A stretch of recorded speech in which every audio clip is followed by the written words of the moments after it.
Hi, we're Josh and Ariel Wamsley, owners of Green Valley Tree LLC, based in North Windham. We're proud to sponsor Connecticut East This week and to serve the communities of Windham and New London counties with our tree removal and plant healthcare services.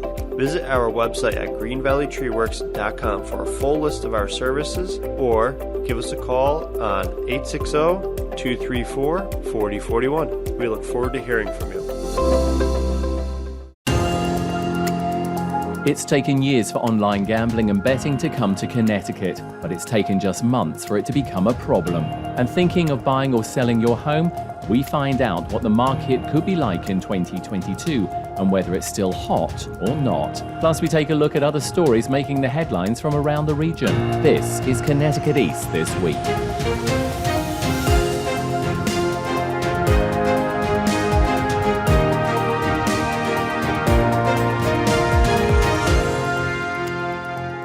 Hello, I'm Brian Scott Smith.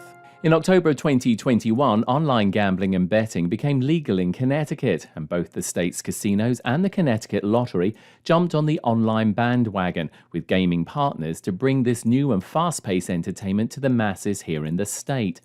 Since then, the TV and radio airwaves have been awash with advertising for online gaming and betting, and also in printed media, promising a secure way to bet and giving away free bets to entice new users to sign up and play. But already the cracks are beginning to show, and according to the non-profit, the Connecticut Council on Problem Gambling, they've already received increased calls to their gambling helpline as people are running into trouble. I caught up with Diana Good, the executive director of the council, to find out more. Diana, thanks for joining us. Thank you. It's nice to be here. So recently, your organization, yourself, and also representatives from the casinos were at a legislator's Public Safety and Security Committee informational hearing with regards to sort of like online gambling, sports betting, and concerns already that it is causing people to basically become addicted possibly or have gambling issues. What and how did you feel that meeting went? I really appreciated all the legislators getting everyone together for an update, on what is actually happening since October. It definitely shows that the legislators care about what is happening. I don't know if anything will come from this meeting, but I really did appreciate the opportunity to get everyone together to talk about what is actually happening. What was quite staggering from that meeting is that since sort of mid-October, when online sports gambling and betting became legal here in Connecticut, I understand that up until around about the end of December, so the end of the year, around $2.5 billion was wagered in the state. And that's according to figures from the Consumer Protection Department here in Connecticut. That's a huge amount of money in a short space of time. Huge amount of money. And I know that especially the casinos last night were talking all about how much money is coming in and how great that is for the state. I know the governor's office put out a statement a few months ago about how that number is only going to increase. Again, so great for the state. And I just wanted to remind people that behind every one of those dollars is a person and family. And often they can't afford to lose the amount of money that people are losing. And we really need to understand that it's more than just the money. We can't just focus on all those dollars and how great that is. We really need to focus on the people behind those dollars. And one of the issues with online gambling is how easy it is to gamble and run into trouble. One of the things that we thought was going to happen, and I was completely wrong about this, is I thought we were going to have a little bit of time. Prior to online gambling and sports betting, it took a while for people to hit rock bottom. Sometimes it took people years before they realized that they did have a problem gambling, they couldn't stop gambling, and they'd lost everything. They'd drained their 401k, they took their kids' college fund, second mortgage on the house. Then they realized that they really did have a problem. What's happening with this online gambling is people are figuring that out over a weekend. We get calls on a Monday morning of people saying they hadn't gambled in 10 years, 15 years. And they're getting these pop-up ads, they're getting these marketing materials. It sounds like it's risk-free. They get on, they lose everything. So I was shocked at how fast people are really running into trouble with online gambling. thing I want to ask you is this. Do you think COVID has played into this? Because, people are not going out as much. They're at home. And now with online gambling, effectively have a casino or sports betting in their pocket with their phone or on their desktop computer. Absolutely. There's a lot of isolation. There's a lot of loneliness. In a lot of cases, there's also other addictions, depression, alcoholism. So I think all of that is playing into the perfect storm of what we're seeing right now, which is people really running into trouble with online gambling. You said at the meeting that your organization and the hotline, which is part of the many resources that you offer, but the hotline in particular, you said you had seen it quadruple in telephone calls. Telephone calls and chats, absolutely. Things have really taken off. What sorts of calls? And is it sort of coming from people of all ages, or are we seeing it hitting a particular gender or a particular age group? Are you able to give us a little bit of clarity on that? Yeah, the majority of calls we're now getting are from 20-something men. They are kids who are sports betting and are, because it's so fast, they're running into trouble before they really can comprehend how much money they've actually lost. So it used to be when we thought about a problem gambler, we thought about the little old lady at the slot machine. Now the problem gambler is the 20-something male who's gambling at home. There obviously is a lot of advertising out there. We've all seen it. You either hear it on the radio, you see it on television. Do you think it's because it's sort of geared really towards that sort of age group as well? I think they're definitely looking at targeting that age group, but I think they're really targeting everyone. And I think the biggest problem is they're targeting new people. They're targeting people who never would have thought about betting before, in saying that it's risk-free and saying all you have to do is open an account and we'll give you $100, nothing to lose. It's not a risk-free activity, and there is a lot to lose. So I think it's not just targeting the sports betting and the younger crowd, but I think it's also making the ads sound like it's a risk-free activity, and it's not. And I think that's one of the problems. And some of the stories that I've heard and some of the calls that I've gotten are from people who haven't gambled in a really long time. Again, Monday morning is the day that we really get a lot of calls, especially after last weekend. A lot of people are sports betting over the weekend on football. So one of the calls that I got was from a gentleman who hadn't gambled since 2007. He was on the self-exclusion list at the casino, brick and mortar. He didn't understand that didn't protect him from online gambling. So he's checking his email and getting all of these pop-ups. He's going to the mailbox and he's getting all of these marketing materials. He unfortunately got sucked in and he unfortunately lost everything. So that is also one of the concerns, that people think they are protecting themselves through self-exclusion, but they're not unless they go to the Department of Consumer Protection webpage and self-exclude from online. So online is a whole new thing. So if you thought you had protected yourself and excluded from the casino brick and mortar, and that's protecting you now, it's not. So that's a lot of what we're seeing are people who thought that they had protected themselves, but they're not. I remember when, and of course it was only a few months ago when all of this was launched, and two of the organizations, DraftKings and FanDuel, both said that, they had in their sort of software the ability to sort of like to keep track. And if people were doing something odd or erratic with regards to the gambling, that they could effectively shut them down and cut them off to stop this. Do you believe that the software or their promises to do this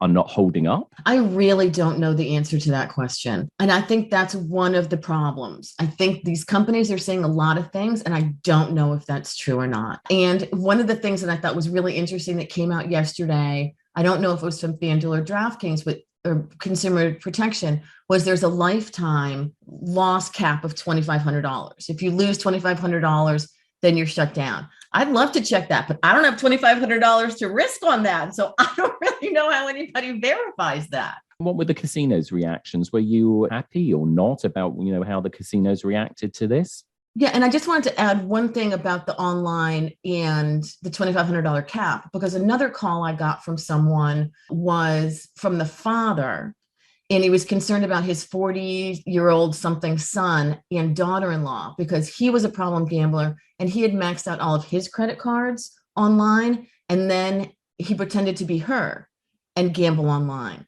So I think he was up to 6 credit cards by the time they called me. So if there is a $2,500 cap times 6, that's a lot of money. And I don't know how the sports betting companies are going to figure that out if it's a spouse or it's your kid that you have a new credit card in their name. So all of these things sound really great on paper, but a lot of the calls that we're getting are showing that there are loopholes in this system.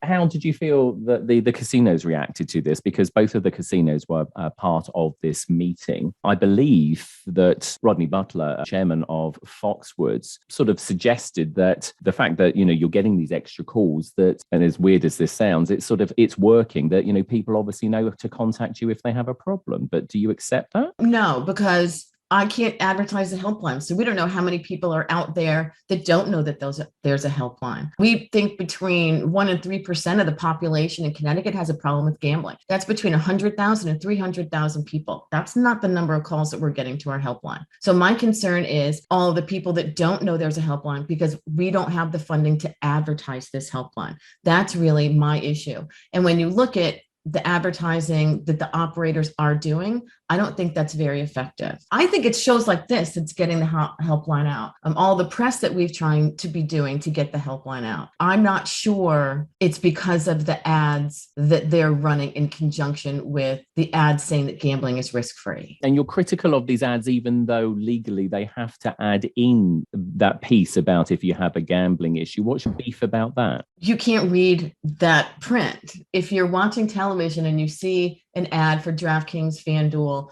and they show the helpline number at the end, they flash it so fast that you can't read that number. I'm not even sure that you can figure out what that number is for. Also, on printed materials, the number is really small and, again, very hard to read.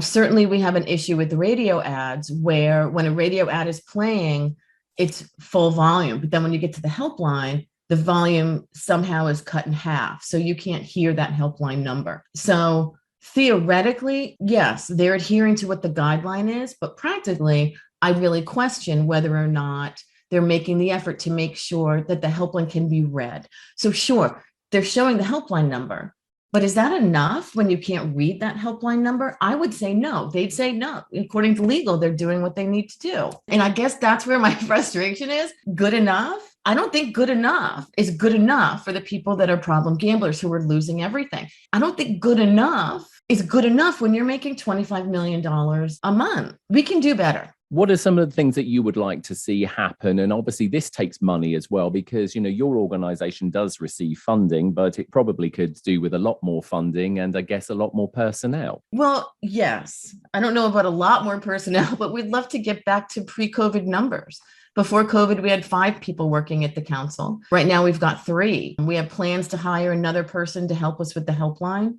I don't know if we have enough funding to help us hire a 5th person to help with outreach and training. We were so optimistic about what was going to happen with the new regulations and the new funding streams, and the fact that the operators and the council and Problem Gambling Services worked for a year on that new logo, that we worked with an advertising agency on a $300,000 marketing plan that we were going to run during March Madness and during next football season, because we thought with this additional funding, that's what we'd be able to do.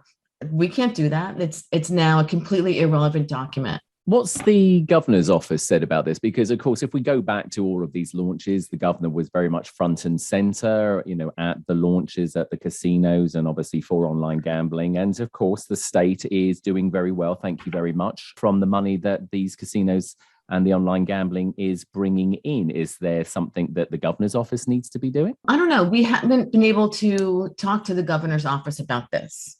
We'd like to, but we haven't been invited to discuss this with the governor's office. At the end of the day, what do you want to see happening? What sort of things can be done now, not in 6 months' time? Because like you said, this has happened almost overnight without sounding overly dramatic. What are some of the things that you would like to see happening right now? So definitely we'd like funding to be able to advertise our helpline to make sure that people know that there is help out there for not just the problem gambler, but also their families, and that help is free. We'd also like to take a harder look at the self-exclusion form because we're not sure that that's working the way it was intended either.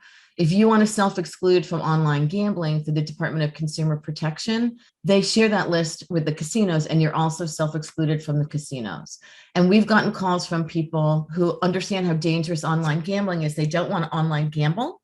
They don't want to get the marketing materials for online gambling and the pop-ups, but they would like to self-exclude from online gambling, but they'd still like to go to the casino a couple times a year with their friends. So they're not going to self-exclude from online gambling because they don't want to have to self-exclude from everything. We think that people should have the opportunity to pick and choose what they want to self-exclude from. We also think it's important that people on the brick and mortar casino self-exclusion lists understand that they are not self-excluded from online gambling. And the casinos have control of those lists. We've never seen those lists. We don't know how many people are on those lists. So we're really relying on them to tell people that they are not self-excluded from online. And we're having some difficulties making that happen. Well, Diana Good, Executive Director of the Connecticut Council on Problem Gambling. Thank you ever so much, obviously, for talking to us and for clarifying some of those points, and also for raising, obviously, the alarm on the situation that the state is already seeing with regards to gambling issues. And we thank you for your time and for coming on the podcast. Thank you. I appreciate your time as well. And I'll keep you posted as things move forward, because again, things are moving fast. And if you think you or someone you know might have a gambling problem, then you can call the Connecticut Council on Problem Gambling helpline at 888-789-7777. That's 888-789-7777, or visit their website at ccpg.org.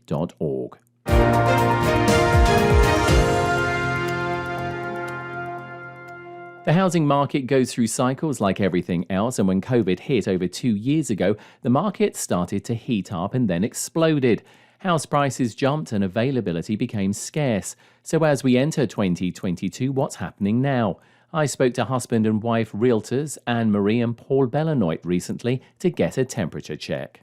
Paul and Anne-Marie, welcome to Connecticut East This Week. Good morning, Brian. Good morning, Brian. So, Anne-Marie, perhaps I can throw the first question to you. Like we said, for the past couple of years, the market seems to have been really hot. What's it looking like so far in 2022? 2022, the market is still going to be strong. We are definitely seeing prices leveling. We're not going to see the escalation of home values that we saw in 2020 particularly. In 2021, they started leveling off a little bit. So in 2022, we're going to see those prices leveling. We're not going to see them dropping necessarily. I think the market will sustain. The reason for this is because the rush is kind of over. So those folks leaving the cities, trying to get out of COVID in 2020 started this whole rush, carried over to 2021. There's fewer cash buyers now, so that's helping the costs stabilize. Higher interest rates we're seeing in 2022. We're expecting higher interest rates, which will keep some buyers out of the market, but we are expecting a little more inventory, so hopefully there'll be a balance there. We're not seeing as many buyers waiving inspections and appraisals as they did in 2021 and 2020. And appraisers are being much more realistic with their home value appraisals. So that's going to help everyone buy in a much more stable market. So I think 2022 is hopeful. I know there's a lot of advertising about raising interest rates, but really we're talking them going as high as maybe 3.6. which is still typically very, very low. And Paul, let me turn to you. I mean, how much more were properties going for, in the last couple of years? Because it seemed like, the sky was the limit. Yes, and that was driven by the rush of people to get some out of the cities and find some homes that were bigger, had more accommodations for in-home offices. The pricing went pretty wild for a while, particularly in the early to mid 2021. There are some significant bidding going up well over list price, in some cases 20, 30, 40, even $100,000 over list. And as Aaron mentioned earlier, the appraisals were kind of following that market value. So people were buying houses that were probably a little bit overpriced, but were desperate, and the inventory was extremely low. So as a result, there was little inventory and high demand. And Anne-Marie, was there any particular style or type of property that seemed to be getting more attention than others at all? Well, that's a good question. I'm not sure the answer to that is yes. Everything was selling. I think that the increases that Paul talked about were across the board. Certainly the under $350,000 market, so the 200 to 350 was just absolutely on fire and actually still is. So that price bracket is such a popular price bracket that folks are still struggling to have a successful offer on those properties. But overall, I think all properties sold at every level. And Paul, of course, it was great if you were trying to sell, but of course, likewise, if you were trying to buy, the impact was there as well. So it was a little bit of a difficult situation, I suppose, if you were thinking of actually selling and trying to buy a property. Yeah, it was kind of a double-edged sword in the sense that for sellers, it was obviously a great market. Some of the sellers who were trying to either downsize or even upsize were having difficulty finding homes to move into. That was a problem for them. But if you had sellers that were either downsizing or going to condos or maybe moving out of state, the challenge was for the buyers. There were many properties with multiple offers, sometimes 10 and 20 offers within a day or two. So it became extremely frustrating for some of those buyers. They tried several times to get a home, and unfortunately, they were outbid. And it created a lot of anxiety on their part. And in some cases, they just backed away. And that's why we think 2022 might be a better situation for those buyers. We're not thinking it's going to be quite as competitive, although early signs are that some of these lower price houses are still going fairly quickly. But we're hoping to see a little bit back off a little bit so that those buyers will have an opportunity to. If, one gets left a property because sadly maybe a member of the family has passed away, grandma or whatever, what's the sort of situation or what's the sort of advice maybe that you as realtors can give to somebody? Because, I suppose the instant reaction is, they want to get rid of it because of the memories, etc. Is there any sort of advice that you can give to people who may be in that situation? Yeah, I don't think there's any specific advice other than, obviously if you're willing to sell the home with our clients, try to make them understand, first of all, what is a reasonable price for the home? And then secondly, try to fix those things that are obvious areas that people would be concerned about in cases of properties that have been left family members that may have passed away or moved out of state. Sometimes they need a little bit more care going in. So we just try to help them understand what the market is going to look for. Buyers are going to be interested in seeing, but we would certainly encourage them to sell. Certainly, it's a good way to recoup some of the funds that were and the investments that were put into the house over the course of the years. So we think it's a good place for people to maintain the legacy of the house, but also to find a new owner that would be happy to live there as well. And Anne-Marie, what about a situation, say, where you've decided you do want to sell your property, you've got multiple offers, you'd be silly not to take those offers, but you haven't found obviously what you want? Do people sort of like do a little bit of a stopgap situation and maybe sort of like consider, hey, yeah, I'm going to sell it and go and rent somewhere for a short while? I mean, what's the sort of advice there? Because if you find yourself in that very privileged situation, you don't want to necessarily be overpaying for your next house, do you? Right. Yeah. And it's a good question. And I think 2021 certainly saw an onslaught of that. Most folks that couldn't sell their homes did rent. So the renting market in southeastern Connecticut was extremely strong. Rents were very high. Luxury apartments were filling up overnight. So I think that people did do a stopgap. They were a little afraid of overpaying for their next property. And they also, many people that I think wanted to sell and move on weren't exactly sure what they were looking for their next house. And a stopgap is exactly what a lot of people did. And I think we're still seeing that. I think that a lot of those folks are still waiting it out to see what the market's going to bring and to be in a little less competitive situation. Well, it'll be interesting to keep watching as 2022 continues. But thank you ever so much, Paul and Anne-Marie Bellanoit, realtors in southeastern Connecticut, for your great insight and advice to anybody out there who's got a property either thinking of selling or buying. Thanks for being on the podcast. Well, thanks for chatting with us, Brian. Thank you, Brian. And if you're thinking about selling or buying a home and want to speak with Anne-Marie or Paul, you can reach out to them via this website, propertiesct.com, and ask to be put in touch with them.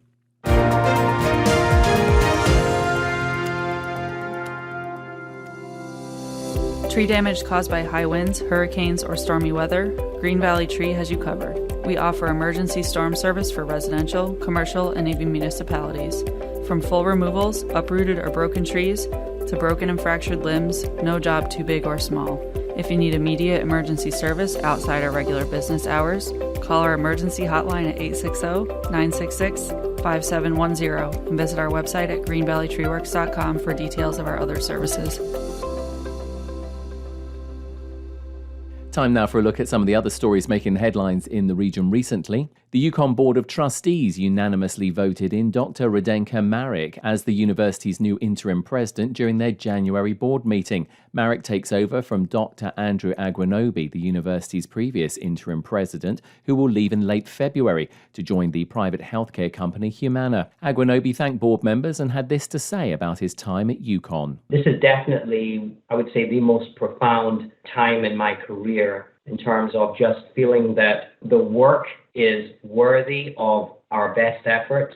The people are worthy of our best efforts.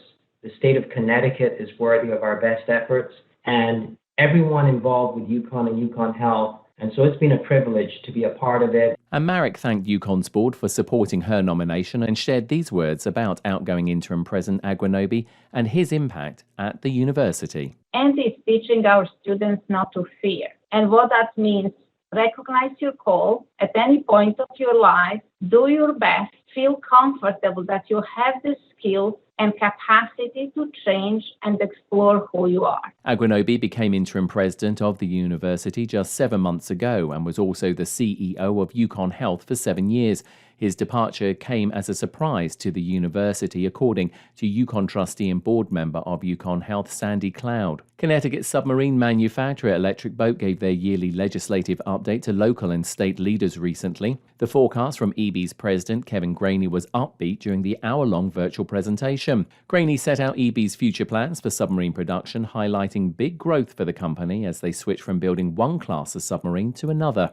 Columbia will account for a much larger percentage of sales than we're currently accounting, and it will be equivalent roughly to the Virginia program. What that means is Electric Boat, in terms of revenue generation, will be about double its size over the course of the next decade. Graney also highlighted EB's continued challenges in hiring new staff due to the continued COVID pandemic and the company's need to stay ahead in the technology race against rivals Russia and China. Connecticut's health insurance exchange, known as Access Health CT, has launched a first-of-its-kind program for reducing health disparities and the number of uninsured people in the state.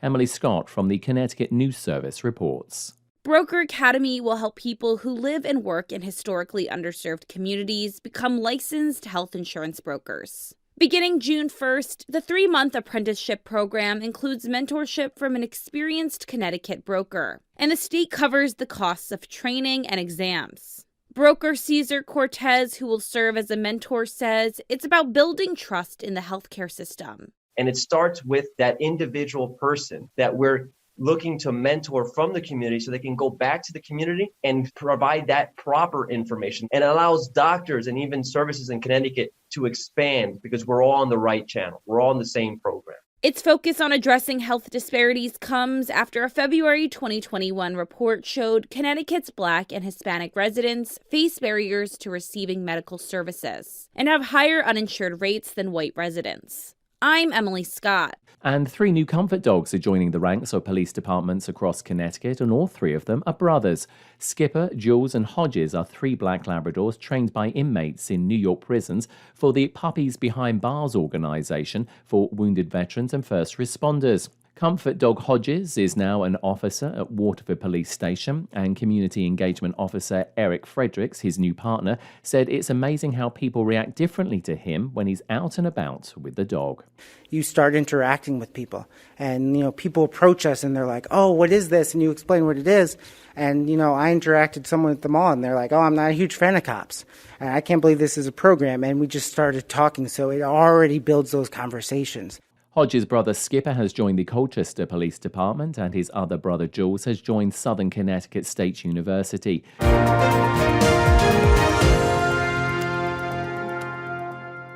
That's all from us for this edition. Do send us your questions and story ideas to the show via our website at connecticut-east.com or Facebook or Twitter at Connecticut East and on Instagram at Connecticut East This Week. And you can listen to the show again on our social platforms on demand. And please like, follow, and share on your social media too. I'm Brian Scott Smith. Thank you for listening.